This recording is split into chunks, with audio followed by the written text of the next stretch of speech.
देखू सुनू आ बाँचो पुस्तक 2। परमेश्वर के शक्तिशाली आदमी सब।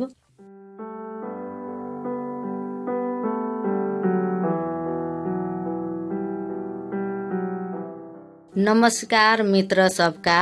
अपने के एकमात्र सत्य आ जीवित परमेश्वर के जानैले हम अपने सबके उ आदमी सब के बारे में बतावे जा रहल छी जौन आदमी सत्य परमेश्वर के चिन्हित रहे। सुनते समय अपने समतोला रंग के पुस्तक 2 में रहल चित्र सब देखो। जब अपने ई आवाज के सुन रहल छी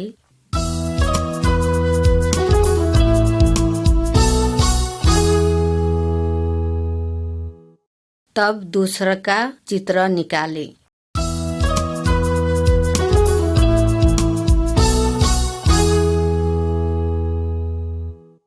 चित्र नंबर 1। 2 जना भाई सब। उत्पत्ति 25 अध्याय के 21 पद से 34 पद तक, 27 अध्याय के 1 पद से 29 पद तक। चित्र में ये दोनों भाई लेन देन कबूल कर रहल बा। एसाव नाम के एक जन बड़का शिकारी रहे। ओकर छोटा भाई याकूब खाना तैयार कैले रहे, लेकिन उ एसाव के खाना न देल। याकूब एसाव के कहलक, पहले तू अपन जेठ अधिकार हमरा से बेच। याकूब अपन परिवार में पाए वाला जेठ अधिकार उ अपने हथियाए के चाहत रहे। एसाव उ अपन हक के कौनो फिक्री न कैलक। उ मात्र अपन पेट के खातिर सोचलक।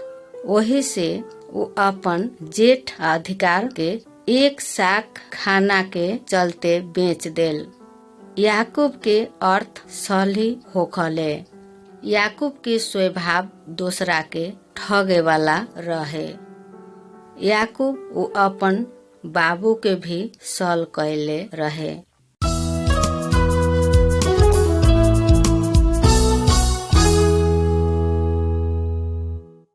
चित्र नंबर 2। याकूब के सपना। उत्पत्ति 28 अध्याय से 10 पद से लेके 22 पद तक। एसाव याकूब के घृणा करत रहे आ ओकरा मारे के चाहत रहे।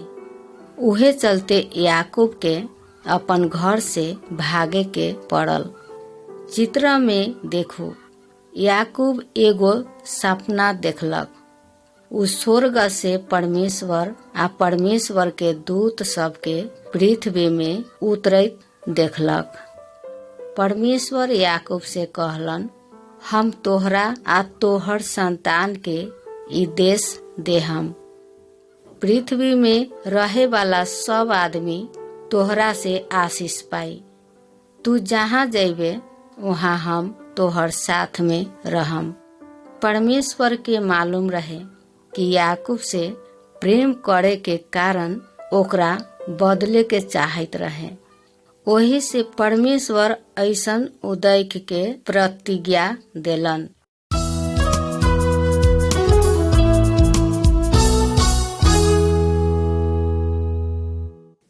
चित्र नंबर 3। याकूब आ लबान। उत्पत्ति 29 अध्याय के 1 पद से 31 अध्याय से 55 पद तक।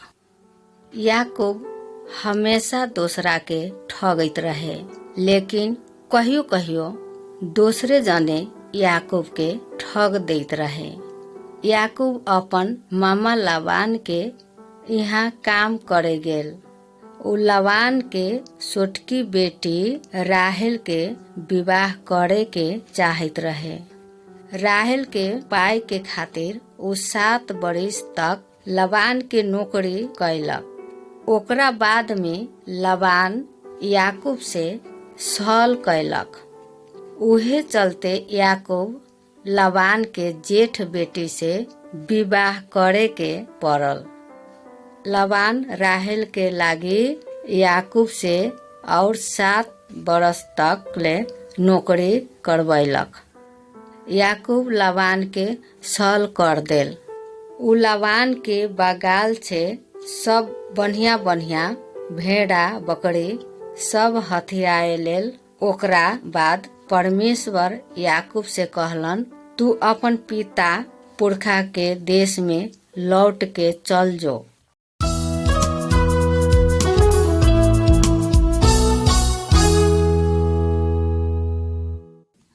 चित्र नंबर 4। याकूब परमेश्वर से भेंट करे जाले। उत्पत्ति 32 अध्याय के 1 पद से 32 पद तक ले। याकूब घर लौटे के चाहत रहे, लेकिन एसाव से डेरा गेल। जे दूसरा के ठगले ओकरा और कौनो बदला लेवले कि ओ बात से डर में रह के कर लागले। एक रात याकूब के यहाँ एगो आदमी आयल। उ रात भर याकूब से कुश्ती लड़लक। सूरज उगे के समय में वो आदमी याकूब के जांघ के हड्डी तोड़ देल। ओकरा बाद याकूब के मालूम हो गेल कि ई आदमी परमेश्वर की ओर से आयल रहे। याकूब और लड़े न सकल, बाकी ऐसे कहलक, जब तक ले हमरा आशीष न देम तब तक ले हम अपने के न जाय देम।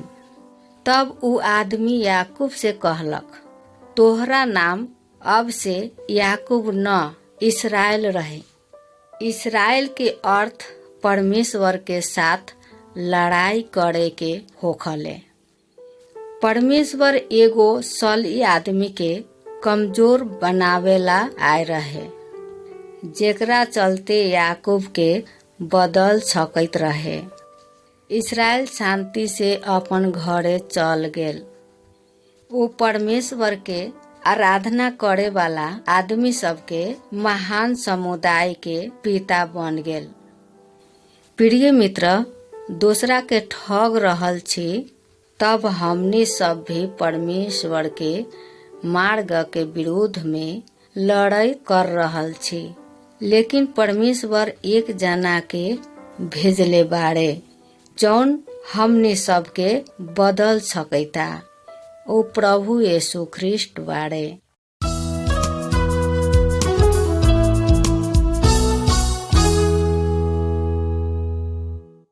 चित्र नंबर 5। यूसुफ के सपना। उत्पत्ति 37 अध्याय के 1 पद से 11 पद तक। याकूब, जेकर नाम इसराइल पड़ल, ओकर 12 जना बेटा सब रहे। ओकर सबसे प्यारा बेटा यूसुफ रहे। याकूब यूसुफ के लागी एगो बहुत बढ़िया पोशाक देखलक। यूसुफ के बड़ा भाई सब ओकरा से जले लागल। एक रात यूसुफ एगो सपना देखलक। ओकरा बाद वो अपन जेठ भाई सबके ए लेखा कहलक, हम जौन सपना देखले छी उ तोहनी के सुनै जा। हमनी सब खेत में गेहूं के बीटा मुट्ठी बांधत रहली। उ तोहनी सब के मुट्ठी सब हमर मुट्ठी के चारों ओर घूम के ओकरा प्रणाम कैलक। ओकर भाई सब बहुत खिसिया गेल। एकर मतलब जमे गोरे मिल के अपन छोट भाई के प्रणाम करे के पड़ी। ओकनी सब यूसुफ के घृणा करे लागल आ ओकरा हानि नुकसानी पहुँचावे के तलाश में रहे लागल।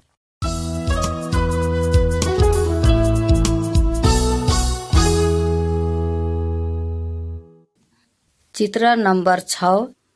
यूसुफ बेचल जाले। उत्पत्ति 37 अध्याय के 12 पद से 37 पद तक। यूसुफ के बड़ा भाई सब घर से बहुत दूर अपन भेड़ा सब चराइत रहे।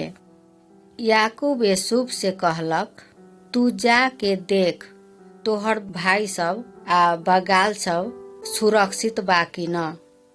जब यूसुफ के बड़ा भाई सब यूसुफ के अबैत देखलक तब ओकनी सब ओकरा मारे के विचार कैलक। ओकनी सब यूसुफ के पोशाक निकाल देल आ ओकरा के एगो सूखल कुआं में फेंक देल। ओकरा बाद एक जना भाई ए लेखा कहलक, अपन भाई के मारे के हमनी सबके कौनो फायदा होई, ओकरा के बेच द। उहे समय कुछ व्यापारी सब उहे रास्ते से होके आयल। तब ओकर जेठ भाई यूसुफ के 20 चांदी के सिक्का में बेच देल। ओकरा बाद ओकनी सब यूसुफ के पोशाक में बकरी के खून से रंग के वो अपन बाबू के पास ले गेल। याकूब मन में सोचित बा यूसुफ के कौन जंगली जानवर मार देले होई। याकूब यूसुफ के लागी बहुत शोक मनैलक।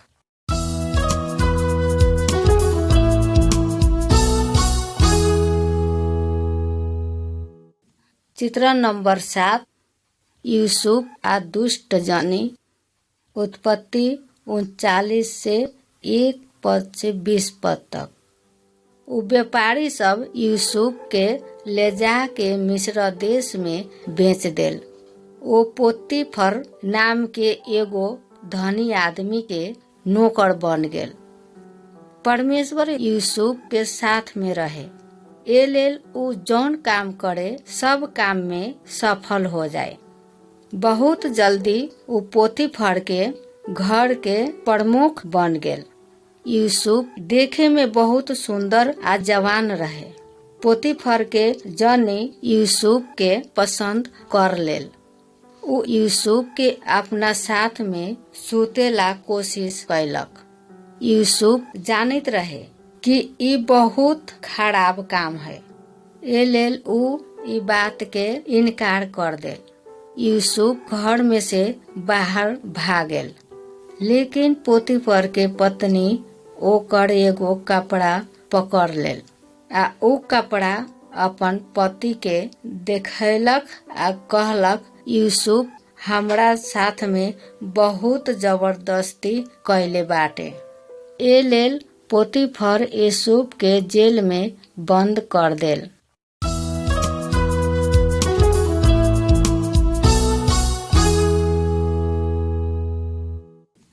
चित्र नंबर 8 यूसुफ जेल में। उत्पत्ति 39 अध्याय के 20 पद से 40 अध्याय के 23 पद तक। परमेश्वर जेल में भी यूसुफ के साथ में रहे। यूसुफ बहुत जल्दी और सब कैदी सबके प्रमुख बन गेल। राजा के मुख्य नौकर, मुख्य खाना पकाए वाला सब जेल में रहे। एक रात दोनों जने सपना देखलक। यूसुफ उ दोनों जने से पूछलक, सपना के अर्थ का होई?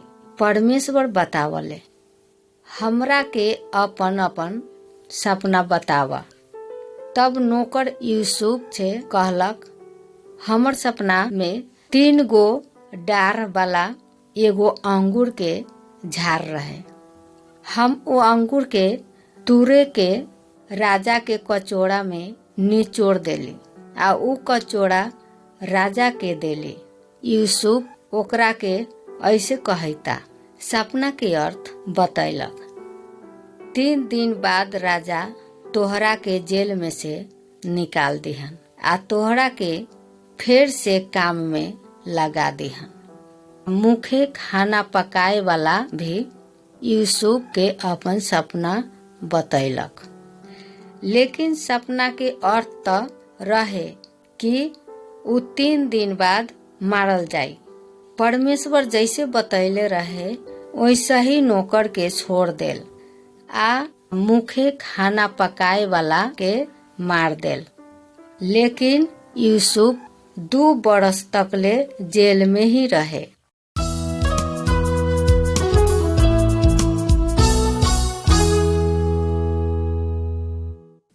चित्र नंबर 9, राजा के सपना।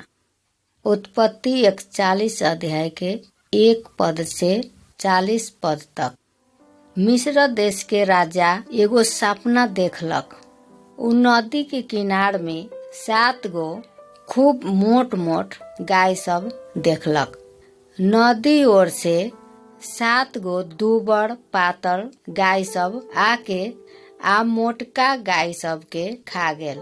राजा के इस सपना के अर्थ केहू न बतावे सकल। तब राजा के नौकर राजा के यूसुफ के बारे में बतैलक। तब राजा यूसुफ के जेल से बोलावलन। तब यूसुफ राजा के सपना के अर्थ बता देल। यूसुफ कहलक, परमेश्वर जे करे जा रहल बा उ अपने के बता देले बाड़न। मिस्र देश में 7 बरस तकले बहुत उपजनी होई। ओकरा बाद 7 बरस तक अकाल पड़े वाला बाड़े। राजा यूसुफ में परमेश्वर की आत्मा बारन से बात देखलन। ए लेल राजा यूसुफ के सारा मिस्र देश के शासक बनैलन।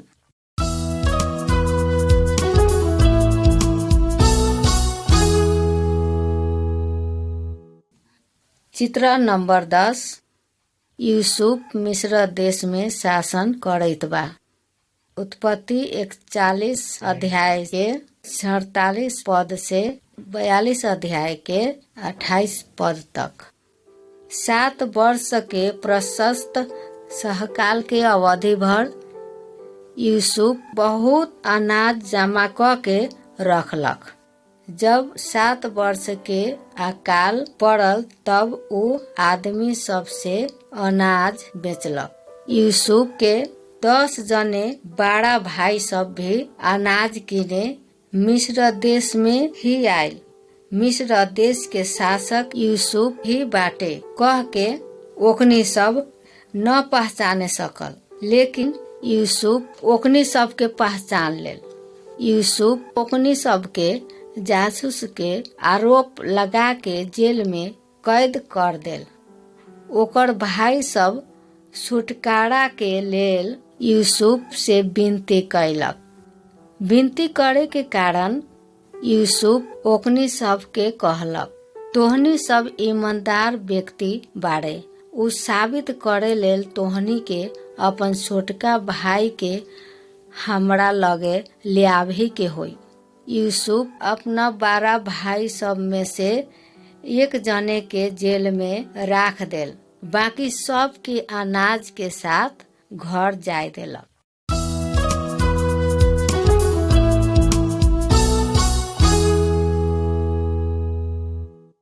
चित्र नंबर 11, 12 भाई सब के अगाडि यूसुफ के सत्यता खुलासा। उत्पत्ति 43 अध्याय के 1 पद से 45 अध्याय के 27 पद तक। यूसुफ के 12 भाई सब फिर से मिस्र देश में जायला डेराइत रहे, लेकिन बहुत जल्दी ओकनी सब के अनाज के जरूरी पड़ गेल। तब ओकनी सब अपन छोटा भाई बेन्यामीन के लेके यूसुफ के लगे गेल। यूसुफ कौन बा उ हकीकत अभी तकले न बतैलक। उ ओकनी सब के अनाज दे के आ उ सब के बारे में बहुमूल्य सामान सब रख देल। तेकरा बाद में यूसुफ ओकनी सब के चोरी के आरोप लगावे खातिर अपन नौकर सब के भेजलक। सब बड़ा भाई सब दया के भीख मांगैत यूसुफ के आगाड़ी झुक गेल। जैसे यूसुफ सपना में उ गहूं के मुठा सब झुकल रहे, यूसुफ अपन गोपे बात रोके न सकल। उ बेन्यामीन के भर पाजा पकड़ के ओकनी सब के सामने रोइत रोइत ऐसे कहलन, तोहनी सब जेकरा के बेचले बारन तोहनी के भाई यूसुफ हम ही छे। उ बड़ा भाई सब घरे जाके आ बाबू से कहत बा, यूसुफ अभी तकले जिंदा बाटे। उ सारा मिस्र देश के शासक बन गेल बा।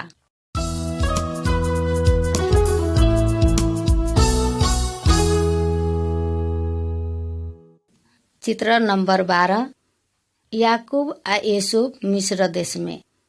उत्पत्ति 45 अध्याय के 28 पद से 50 अध्याय के 26 पद तक। वृद्ध याकूब अपन पूरे परिवार आ संपत्ति लेके मिस्र देश में रहे के लेल चल गेलन। यूसुफ के फिर से देखे पाए के कारण वो बहुत खुशी भेल। याकूब यूसुफ के बेटा सबके मुड़ में हाथ रख के आशीष देलन कि ई सब इस्राएल के जाति सबके बीच में बड़का अगुआ बन सके। याकूब एकदम बूढ़ेस काल में मिस्र देश में ही मर गेलन। तेकरा बाद ओकनी सब यूसुफ के ऊपर जौन खराब व्यवहार कैले रहे ओकरा चलते यूसुफ के बड़ा भाई सब यूसुफ से डर गेल। लेकिन यूसुफ कहलन डेराए के कोनो बात नहीं खे, तोहनी सब हमरा ऊपर खराबी के जाल रचला। बाकी परमेश्वर बहुत आदमी सबके जीवन बचावे खातिर ओकरा के भलाई में बदल देलन। प्रिय मित्र, स्वर्ग में यूसुफ से भी महान एक जना बाड़े, उनकर नाम प्रभु यीशु ख्रिस्ट बाटे। दुष्ट आदमी सब ओकरा के मार देल, बाकी परमेश्वर हमनी के भलाई के खातिर वो दुष्ट काम के बढ़िया चीज में बदल देलन। यीशु मरल में से जीवित हो उठलन। अब परमेश्वर हमनी के दूसरा प्रति खराबी के पाप कैले छी त उ सब हमनी के अनंत मृत्यु से दंड से बचावे सकलन। एक समय मूसा नाम के एगो शक्तिशाली आदमी रहे। उ अपन आदमी सबके दास्ताव में से छुटकारा देलन। उ हमनी के यीशु के तरफ भी ले चलले जौन सारा आदमी सबके शैतान के दास्ताव में से छुटकारा दे सकलन।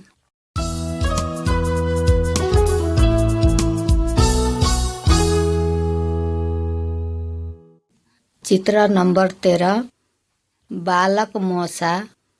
प्रस्थान 2 अध्याय के 1 पद से 10 पद तक। मूसा इस्राएल जाति के रहे।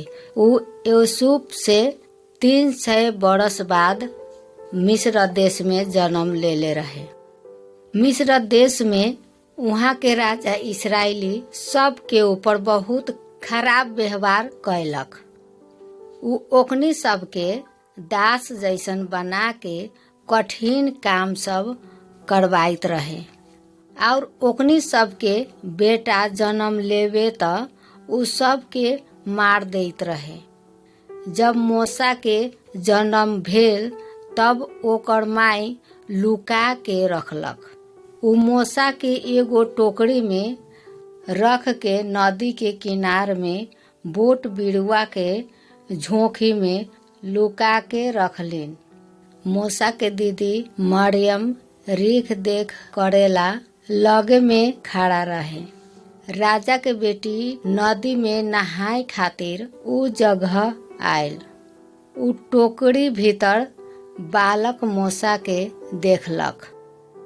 बालक रोए लागल। राजकुमारी के बालक मूसा ऊपर दया आवे के कारण उ बालक के पोसेला अठोट कैलक। मूसा राजा के दरबार में जवान भेल। ओकरा मिस्री सब के विद्या सिखायल गेल। तब मूसा एगो महान व्यक्ति बन गेलन।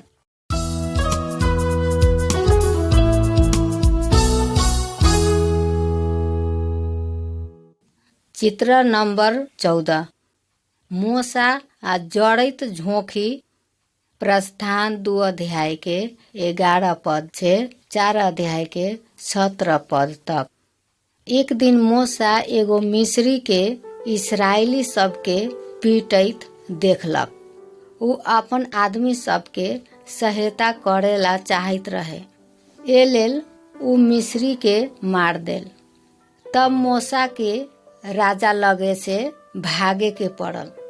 उ 40 बरस तकले सीनै कहे वाला मरुभूमि में रहलन।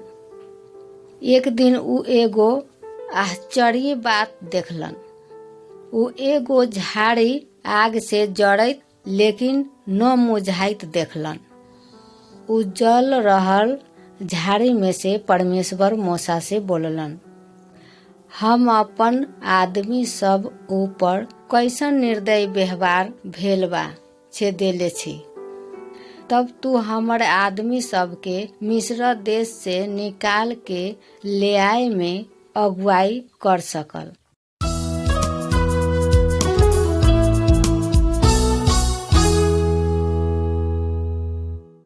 चित्र नंबर 15। मूसा राजा के यहाँ जाले।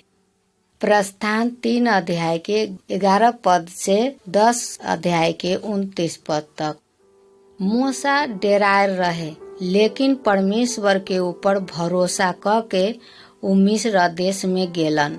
ओकर जेठ भाई हारून ओकरे संगे गेलन। ओकनी सब राजा के ऐसे कहत बाटे, परम प्रभु इस्राएल के परमेश्वर हमारे आदमी सब के जाय दे। लेकिन राजा कहलक, हम तोहर परम प्रभु के न चिन्हैले आ हम इस्राएली सब के न जाय देम। तब परमेश्वर राजा के कहलन, हारून के बोल लाठी लेके राजा के अगाड़ी फेंक, तब उ लाठी सांप बन जाई। हारून वैसा ही कैलक। तब राजा परमेश्वर के शक्ति देखलक, लेकिन उ इस्राएली सबके न जाय देलक। ए लेल परमेश्वर मिस्री सब के विरुद्ध में बहुत आश्चर्य काम सब कैलन। परमेश्वर जमे पानी के खून बना देल। तब आदमी सब पानी न पिए पाइल। परमेश्वर मिस्र देश में बेंग, भूसुना, सलह आउरी बड़का बड़का पत्थर आकाश से गिरावलन। पशु सब मर गेल आ मिस्री सब बीमार पड़ गेल। लेकिन तभी भी राजा इस्राएली सब के न जाय देल।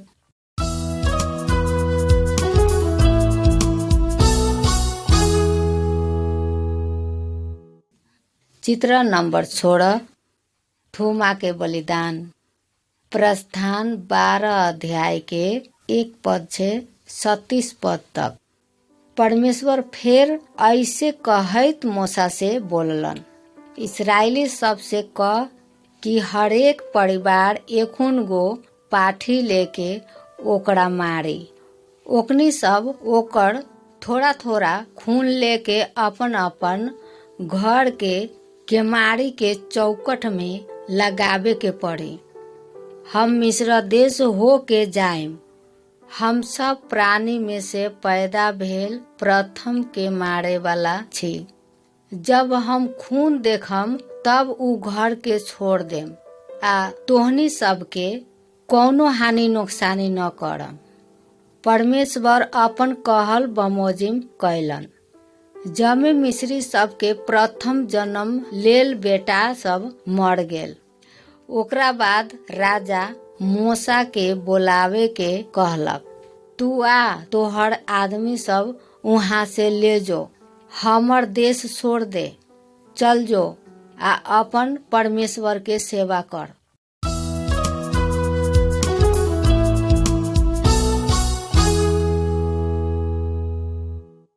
चित्र नंबर 17। समुंदर में रास्ता। प्रस्थान 13 अध्याय के 17 पद से 14 अध्याय के 31 पद तक ले।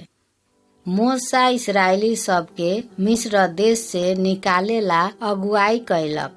परमेश्वर बादल आ आग के खंभा में ओकनी के अगाड़ी अगाड़ी गेलन।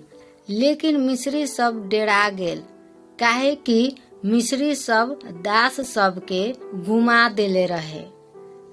राजा आ ओकर सारा सेना सब इसराइली सबके लौटावे के लागी ओकनी सबके खहेड़ देलक। इसराइली सब एगो बड़का समुंदर के लग में पहुंच गेल, बाकी उ सब समुंदर पार न करे सकल। मिस्री सब ओकनी के पछाड़ी रहे, ओकनी सब न भागे सकैत रहे। मूसा इसराइली सबके कहलक, तोहनी सब न डेरा, तोहनी सबके बचावेला परमेश्वर कथी करिहन उ तोहनी के देखबे। तब परमेश्वर समुंदर में ही एगो रास्ता खोल देलन। इसराइली सब सूखा जमीन में चले के समुंदर पार कर गेल, लेकिन मिस्र सबके ऊपर से पानी दबोर देल। जमे मिस्री सब समुंदर में मर गेल, लेकिन इसराइली सब बाँच गेल।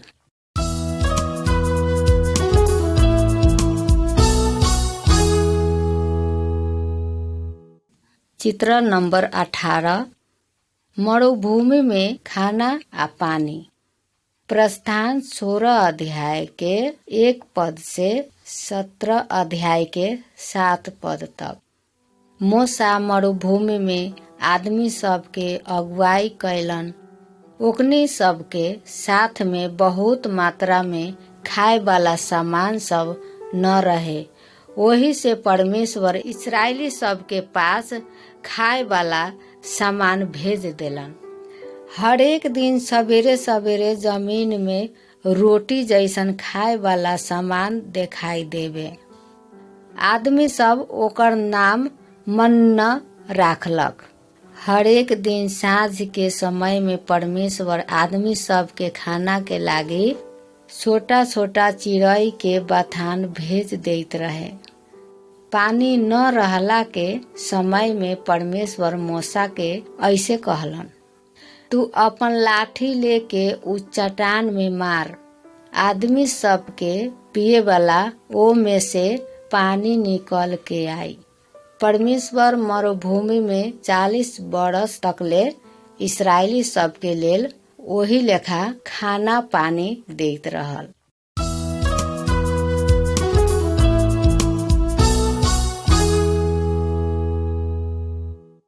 चित्र नंबर 19, मूसा परमेश्वर के पर्वत में। प्रस्थान 19 अध्याय के 1 पद से 20 अध्याय के 17 पद तक। इसराइली सब सीनै पर्वत तकले आ गेल। परमेश्वर जोर से गरजलन, बिजुली के चमक, मोट बादल आ तुरही के जोरदार आवाज के साथ पर्वत में उतरलन। मूसा पर्वत के ऊपर गेल। परमेश्वर ओकरा से बोलैत ऐसे कहलन, हम परम प्रभु तोहर परमेश्वर बाड़ी। तू और देवी देवता के न मनी है, कौनो मूर्ति के आगाड़ी सिर न झुकई है आ ओकर पूजा न करी है। हमर नाम व्यर्थ में खराब काम के लेल न ली है। 7वां दिन के पवित्र राखे के लेल याद करी है। तू हत्या न करी है, बेविचार न करी है, चोरी न करी है, केकरो झूठा दोष न लगई है, दोसर के कौनो चीज के लालच न करी है। परमेश्वर ई 10 आज्ञा के पत्थर के पाटी में लिखलन। तब मूसा ओकरा के पर्वत के नीचे आदमी सब के पास ले आयल।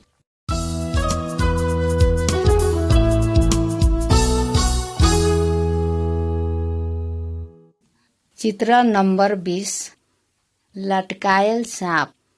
गंती 21 अध्याय के 4 पद से 9 पद तक।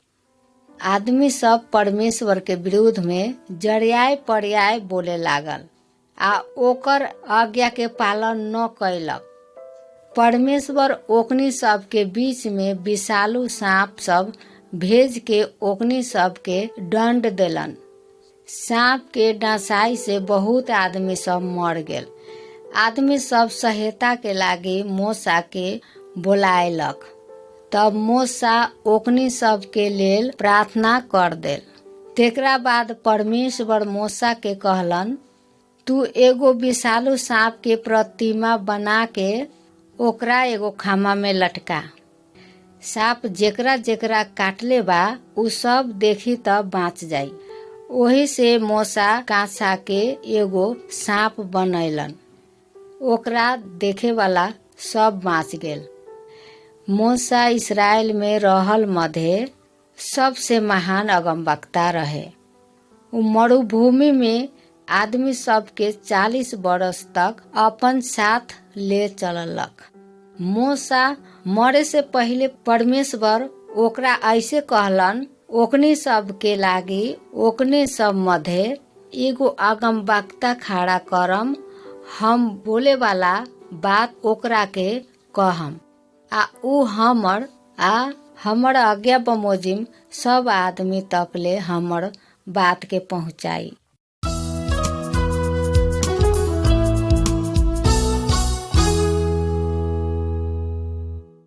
चित्र नंबर 21। यीशु आदमी सबके खाना खियावले। यूहन्ना 6 अध्याय के 1 पद से 58 पद तक। इस्राएल के आदमी सब बहुत साल तक ले मूसा जैसन दोसर का अगमवक्ता के रास्ता देखत रहे। तब इस्राएल देश में यीशु ख्रिस्ट के पैदा भेल। उ आदमी सब के मूसा जैसन परमेश्वर के विषय में सिखैलन। ओकर बात सुने के आदमी सब एगो उजाड़ स्थान में गेल। उ सब के भूख लागल लेकिन खाना न रहे। लेकिन एगो लड़का के साथ में 5 गो रोटी आ 2 गो मछली रहे। यीशु रोटी आ मछली लेके परमेश्वर के धन्यवाद देलन। ओकर बाद उ भोजन से सब आदमी सब के खाना खियलन। ओजिन आ ओकनी सब 5000 से ज्यादा आदमी रहे। आदमी सब कहलक, छाछ में उ अगमवक्ता बाड़न। यीशु ओकनी से कहलन, हम जीवन के रोटी बाड़ी। हमरा पास आवे वाला कहियो भूखे न रहे आ हमरा ऊपर विश्वास करे वाला प्यासे न रहे।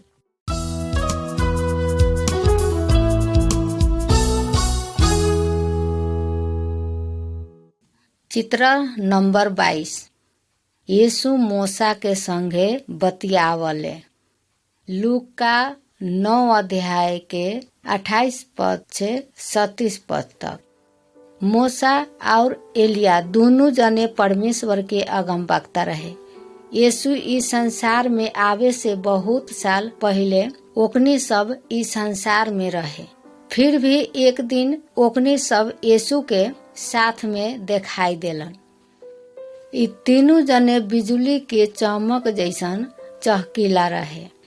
यीशु के उनकर मृत्यु के समय आ पुगल था रहे।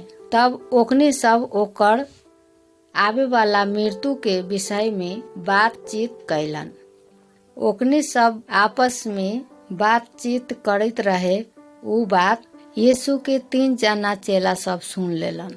ओकरा बाद एगो बादल आके उ सब के तोप देल। उ बादल भीतर से परमेश्वर के ऐसन आवाज सुनाएल, ये हमर प्यारा बेटा बा, एकर बात सुन। जब ई आवाज बंद भेल तब चेला सब केवल यीशु के मात्र देखलक।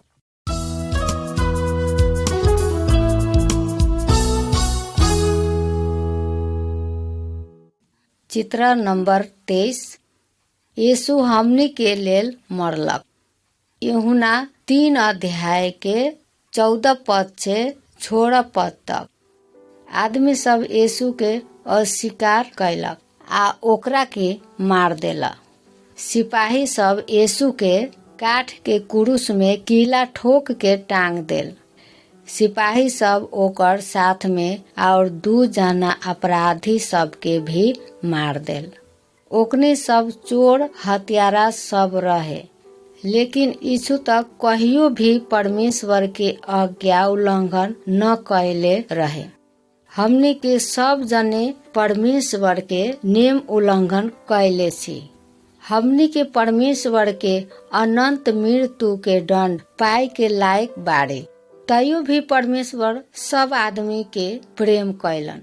हमनी के हमेशा के लेल मरल परमेश्वर न चाहले, वही से ऊ अपन पुत्र यीशु ख्रिस्ट के हमनी के पाप के दंड भोगेला भेजलन। मूसा के पाला में इस्राएली सब के बचावेला पाठा के खून बहायल गेल। यीशु हमनी सबके बचावेला ऊ अपने खून बहायलन।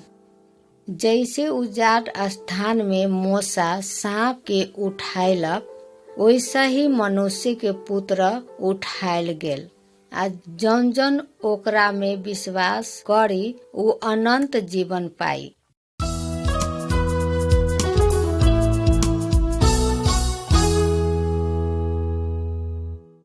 चित्र नंबर 24। यीशु स्वर्ग में।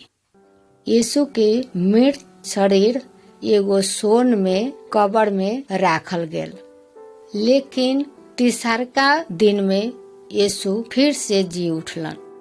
बहुत आदमी सब ओकरा से बातचीत कैलक आ अपने सब ई चित्र में जैसे देखत ओकने सब यीशु के स्वर्ग में उठा के ले गेल देखलक। यीशु आज भी जीवित बारन। मूसा भी स्वर्ग में जीवित बाटे।